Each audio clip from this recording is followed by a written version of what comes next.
Hey, what's up, world? It's your boy G Shrimp, everybody, Faith, baby daddy, voice of the street, man. And today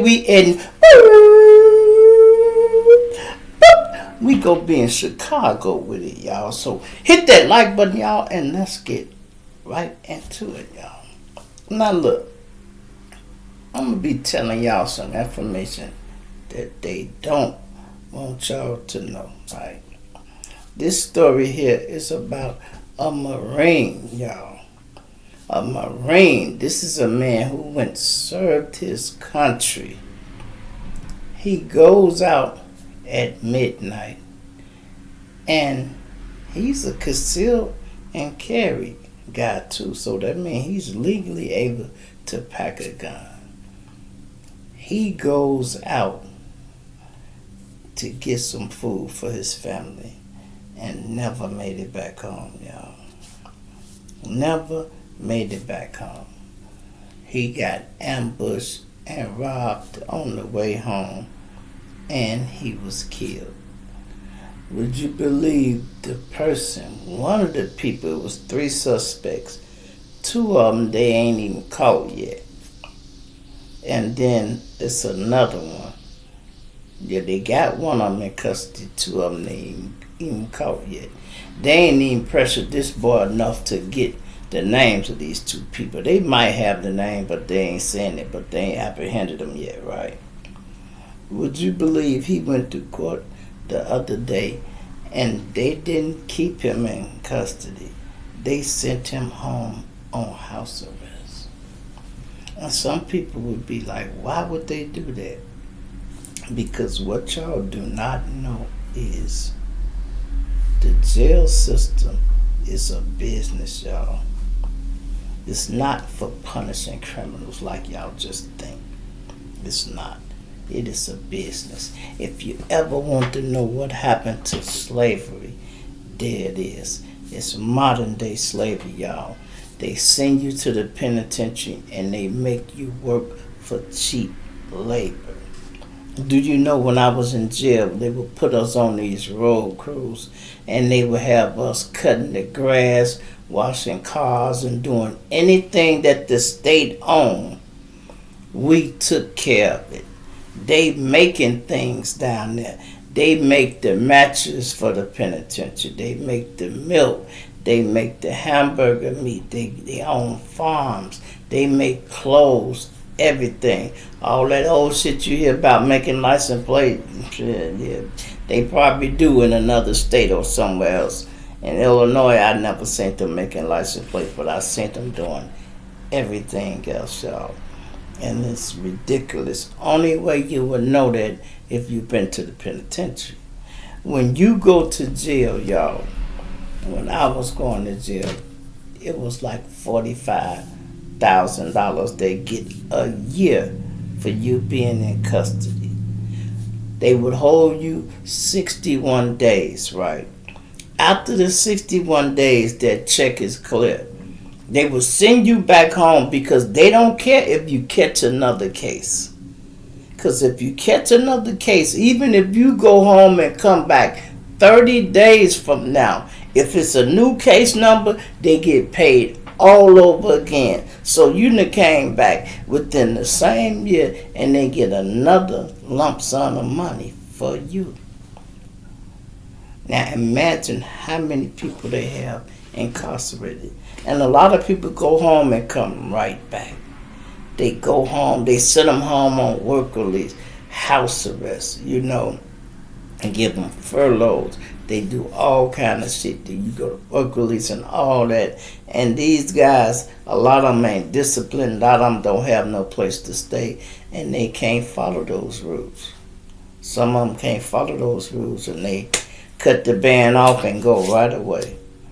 Like when I was in the county jail, they used to tell you, we don't care if you escape. That's not our job. Our job is to get you out of here on house arrest.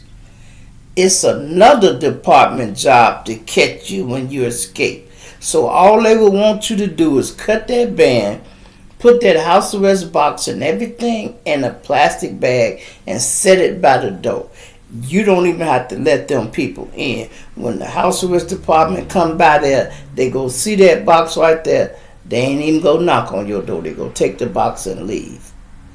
But believe me, the U.S. Marshals will be by there later on that day or until they catch your ass. That's their department. And trust me, they go hunt your ass down. I know how they get down. And I've been on house arrest plenty times. I never had to escape it.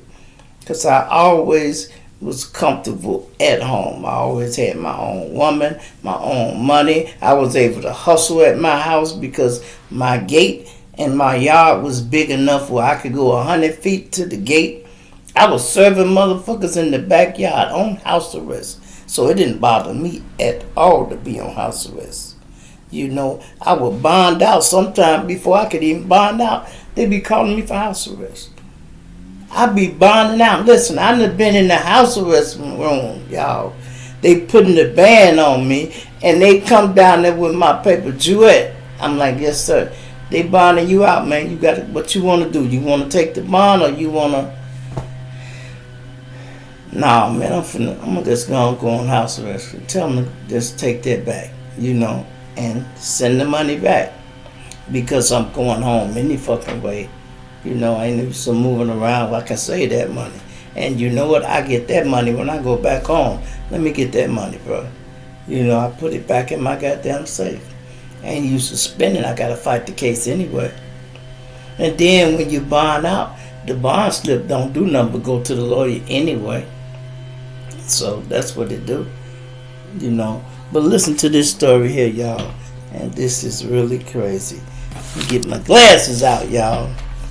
It's a Marine veteran killed during a robbery. Pause. Suspect released on electronic monitoring. Now, he got a funny name, y'all. I can't even pronounce this. Tzaddi Cox. So let's say Sergeant Cox, a 35-year-old Marine veteran, stepped out late on a Friday night in May to carry out food for his family. He never made it back home. Prosecutors said Cox was gunned down in Austin by two strange gunmen who followed him as he returned from a nearby restaurant just after midnight on May the 3rd. He was confronted in an alley near 1211 North Madison Street, where one of the men held him at gunpoint while the other one rifled through his pockets, according to prosecutors. Now, the 19-year-old college student, Jaden Porter, is charged with murder for allegedly helping set up the robbery. As assisted, he's still charged with accomplice who shot Cox twice in the chest after Cox, a licensed concealed and carry holder, fired a single round in self-defense.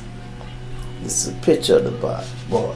Prosecutors argued that even though Porter did not fire the gunshot, he took part in the holdup and should be held in custody pending trial.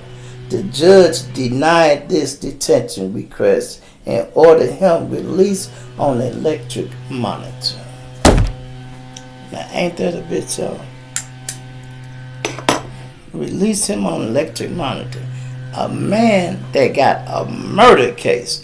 Okay, yeah, he wasn't the one who fired the gun, but you was just involved with it, man. You was just as involved in it. And then, listen, when I be telling y'all, guns don't save your life, that street smart save your life. I mean that, bro. Now, this man legally can carry a gun. They've been to the Marines and everything, and he don't know the simple shit like paying attention and seeing if somebody following you.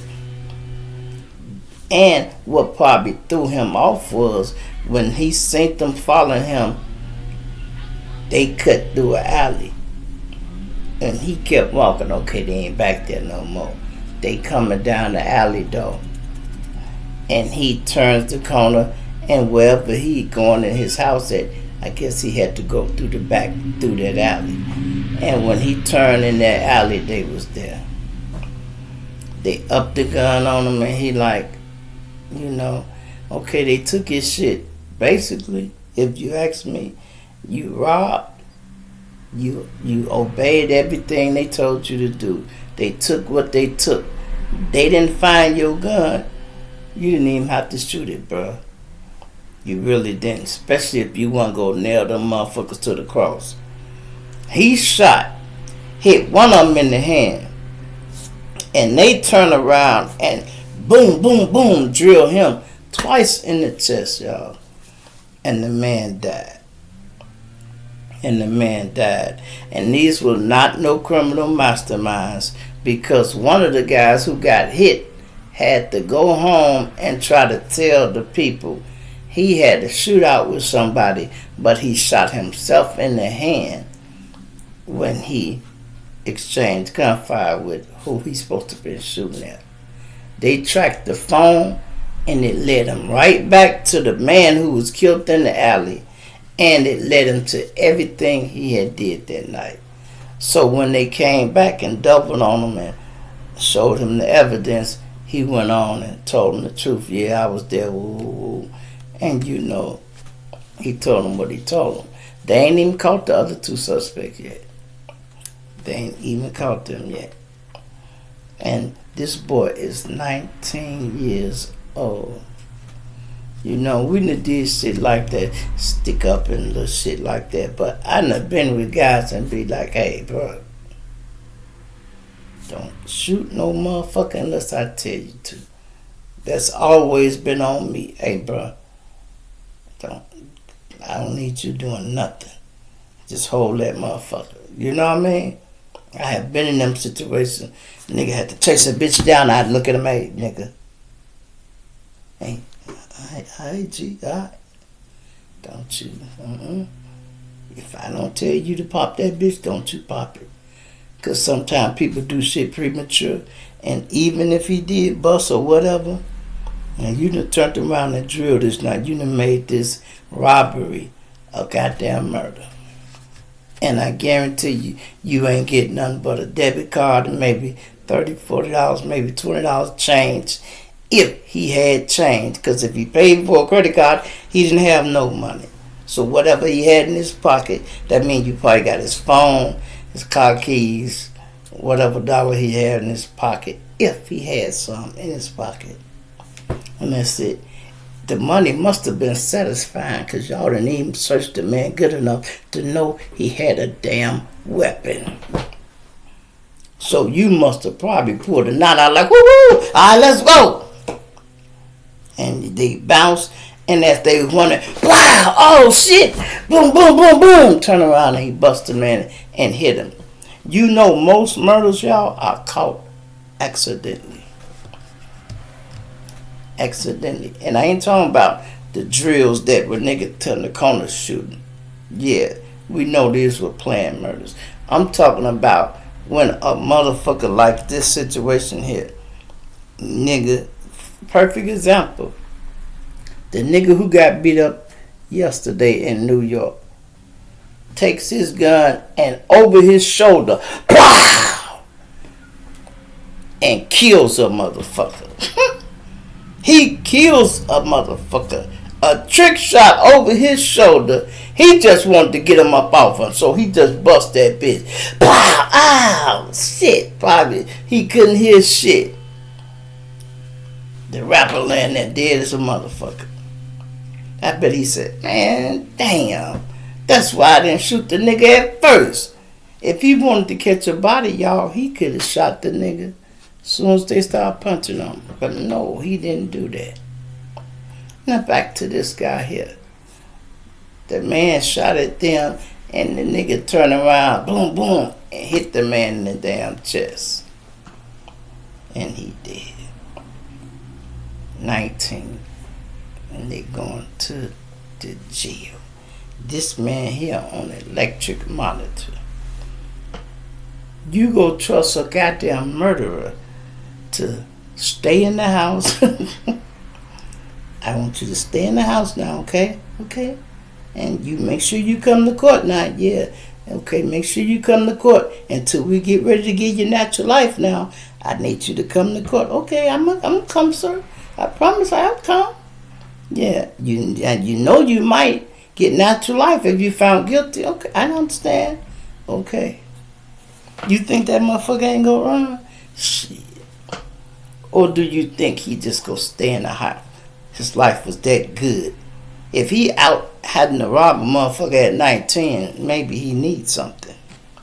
See, a lot of these kids be on these drugs, y'all. They got food and shit at home, but they don't have drugs at home. So they got to go rob a motherfucker. These guys ain't even trying to rob the weed man, the crack man, or the pill man. Why? Because they using the drugs. They need to come back and see them. So they'll go rob a regular civilian. A motherfucker been at McDonald's working all day, all week, get his little check, come home. He might stop and get a six-pack and something to eat. And he coming home feeling good, and they jump out on him. And with all these doorbell cameras nowadays, man, listen, they catching them quick. Y'all see the robbery where them people, they jumped out on the two white men. The white man and his wife robbed him in front of his house. His doorbell camera caught everything. How y'all identify this man with a mask on? Easy. You got an ex-girlfriend. That's G-Shrimp. Son of a bitch, I told him I was gonna get his cheating ass. Motherfucker. Yeah. Girl, wait for a reward. Fuck that. He going to jail, girl. Nah, fuck that. I ain't finna wait for no reward. They might not put no reward up his ass. Yeah, that's G-Shrimp that's robbed the guy. I know him. I know his voice and everything. I can send you a picture. Y'all can size him up. He 5'2". Yup. No, he 5'3", girl. He 5'3", yup. Yeah. Yup. Because he the same size my sister 5'3", yup. 73rd. Yep, over there. No, he got another new bitch staying in O Block though. Yeah, she staying in O Block, yeah. Yeah, y'all can go get her, check her house first though, cause he probably ain't at home. Yeah, he at that bitch house. That's how they get you, man. That's how they get you, man. The women tell on you. Hell, it might be one of your friends. When the money come up, it be your friend, especially when they like your woman. Especially when they like your woman. You know, y'all, the story I did the other day, the man called his ex-girlfriend and asked her, was she fucking his friend? She said, yeah. Matter of fact, this bitch took a selfie, laid up on the man. I don't know if the man was asleep or not, but he went, got some gas, came back and threw that motherfucker through the window, y'all. This motherfucker ain't even got enough sense to say, hey man, that's a big building. You don't want to burn up everybody else's house trying to burn up hers, bro. Because the fire ain't just go out when they get to her room. You know what I mean? I used to tell people, bitch, if I could burn up your room by yourself, bitch, I would burn your room up. There used to be a joke I used to say to the bitch, if I could burn your room up by yourself, I would do it. Only reason I don't burn your house up, bitch, because you got other people living here. Now, this is just a joke for me. But other people don't think like that, y'all. They don't think like that. He letting his emotion and his anger. This man threw that damn cocktail, y'all. And now he caught 4 goddamn murders. We're talking about an arson and murder. He wasn't but 30, but he was 26. So what you think they gonna do with all these little boys? Now these the motherfuckers can't work outside here, y'all. Now these ain't the ones that go to work outside because they got too much time. The only way you can work outside is you got to have outside cleanse. For you to have outside cleanse, you got to have a year or less time, maybe 2 years max, right? If you got 2 years and on the countdown with like a year something left, you get what they call outside clearance. Then they go and work you, and you work for the state. They have you out in the street cutting grass, picking up paper on the highways, doing all kind of shit. Anything. They have you doing it. And listen, I was in jail, y'all, when 9/11 happened. Listen, let me tell you how the state play it. When you go to work, they don't give a fuck if you got a visit. When you go to work, you got to stay at work until they bring you back. So they'll tell you, if you think you got a visit, don't come to work today. Stay here, which is no problem. Just say, I got a visit, and they won't take you to work. So if they take you to work, they won't bring you back. That's how I knew when one of my little partners was out there with me and we was at work and they came and got him. And I said, man, what the fuck, what they want you to do? He said, man, they told me I gotta come back to the unit. He like, yeah. I'm like, man, that's bullshit. They ain't came. I said, anybody in your family sick? He said, my grandmama. I said, man, your grandmama done died. No, gee, don't say that. I said, I bet you. I walked the Sarge. I'm like, hey, Sarge. I said, why they coming to get him? He said, I don't know. They just want him back at the unit. I said, tell the truth, Sarge. Did his grandmama die? He like, what? How you know that? Because I'm smart, motherfucker. His grandmama died. Yeah, man. I said, man, come on, Sarge. He said, dude starts snap. Man, I can't go back. Let me stay. He said, no, man, I got to take you back. I got to take you back. Man, we begged that man not to take him back, y'all. Begged him, and he like, look, Jewett, I can trust you, man, but listen, this is my job. If this man act a fool and snap out and hurt somebody, I'm going to lose my job, man. I said, I'm going to watch him. If you take him in that hole, he really go crazy because he ain't going to be around his guys. You know, and we watched him for real, y'all. When we got back, we ate, sat around, talked shit. We wouldn't let his mind wander, and none of that crying and all that shit, Joe. Playing cards, doing everything. We kept his attention, you know. Come on, bro, let's go watch this movie. Set that motherfucker in the middle. You can't go nowhere. You know, I got to use the bathroom. All right, hey, Mo, go to the bathroom with him. You know. What you want me to do? You just make sure that nigga done. Make sure if he got to piss, make sure he piss at the first stall. If he got to sit on the toilet, stand down there and keep him talking. You know, keep him talking. And if he in that bitch too long, all right, Mo, come on up out of there, bro. Come on up out of there. We ain't finna let nobody wallow and they saw us around here. You know, nobody. And it be like that, y'all. It be like that. Back to what I was saying about I was there at 9/11, y'all, right? 9/11, these motherfuckers called all the trucks to go back to the unit. Man, they like, hey, let's go. We got to go back to the unit. Now, we've been doing this shit every day, so we basically institutionalized and we organized. Before it's time to go, put all the tools that you had up. Whatever tools y'all brought, which ain't nothing but a cooler and your water, right?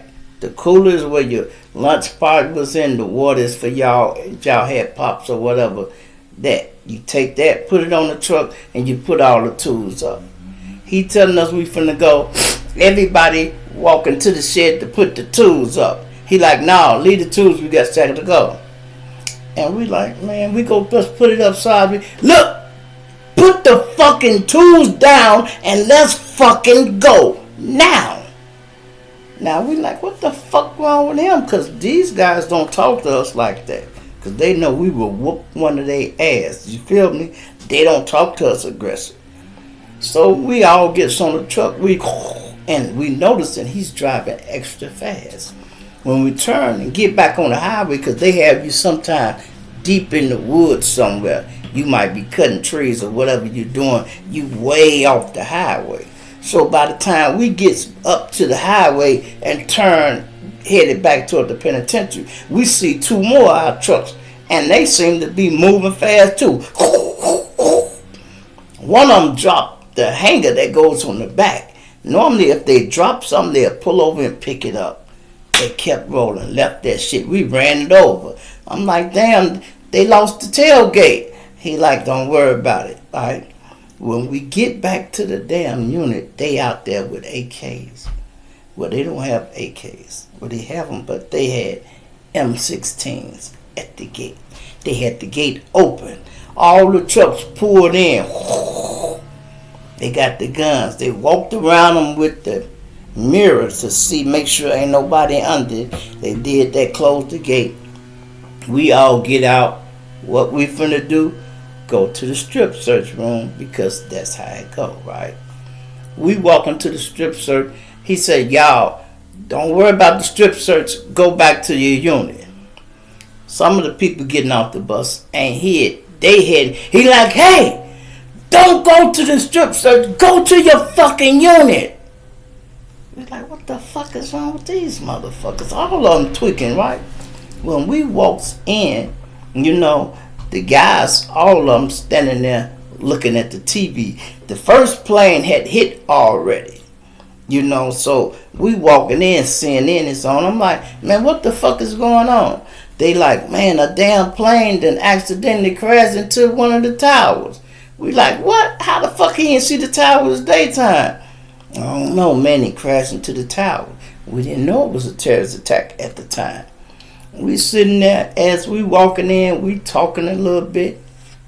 Then here comes the second plane. They switched to it live. Shh. That motherfucker was full speed, y'all. Boom! That motherfucker down there decapitated the building. It went halfway through. The other nose was sticking out from the other side. It went halfway through. And with all that jet fuel and all that shit, trust me, I'm like, damn. That's when we knew it was attacked. No wonder they locked the jails down. They locked the Sears Tower down. They was on threat at New York. And let me tell you something. That other plane that they say the passengers overtook the cockpit and crashed to the ground, that's bullshit. Don't you believe that? They shot that plane down, y'all. Every plane that was out of contact, once they put them F-16s up, every plane that did not answer and was out of contact, they shot that motherfucker down. That was the last one that was out of contact, and they knew where he was headed. He was headed to Camp David. They was finna try to run into that motherfucker. One of them hit the Pentagon too. The Pentagon was just a building. I don't know if y'all know, the Pentagon is not too tall. It's 1 story up, but it's maybe 30 stories down, y'all. 30 stories down. So it didn't do no damage to that building, y'all. No damage to that building, y'all. But anyway, I see my computer's running low a little bit, so I'll finish this story another time. But that last plane, they shot it down. Another thing I want to say, hopefully it was this one. No, I didn't get one either, damn. But they shot that plane down, right?